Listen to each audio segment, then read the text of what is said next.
This is an example of powering a EBL225 and LT500 with a poor supply into the front. This could be through corrosion or a poor connection from the leisure battery into the EBL225. A strange effect where the lights on the display start gradually dimming on. You can see the battery volts here on the front are gradually going up.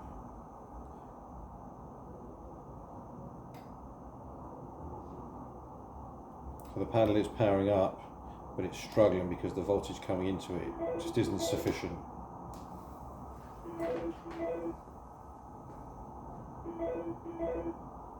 And eventually, once the panel does get up to source of enough voltage, you get this strange flashing effect, and the panel is of no use like this. So you need to solve the problem and get the voltage coming into the EBL back up to its correct 12 to 14 volts.